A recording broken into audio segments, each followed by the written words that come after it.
Have you ever heard the saying, "My home is my castle"? This idea goes back to England in the early 1600s, and it meant that the king's agents had to respect even the poorest person's cottage as if it were a castle. He had to ask permission to enter. Today, you might hear this idea also called a right to privacy. It means there are limits to where the government can go and what it can do.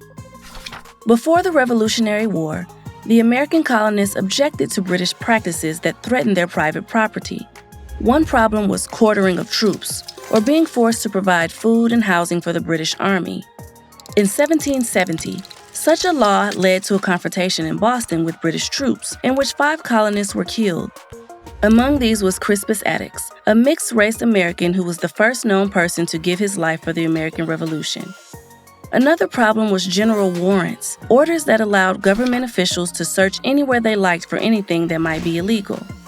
In 1791, when the Bill of Rights was added to the U.S. Constitution, the Third Amendment protected private homes from being used to quarter troops in peacetime without the owner's permission. And the Fourth Amendment limited unreasonable searches and seizures of a person, their records, and their homes. It also said that a warrant, or a court order to arrest someone or search their property, must have probable cause, a good reason that a specific person may have committed a crime. One of the biggest issues about the Fourth Amendment was if it applied to wiretapping, where the government records communications outside the home.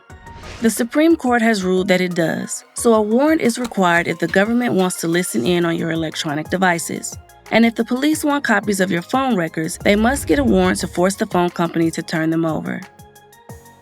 The Supreme Court has also used the Third and Fourth Amendments to protect the right to privacy or personal freedom from government authority.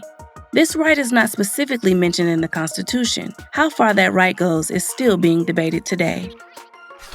What might happen if the government was allowed to search anyone, anytime, anywhere?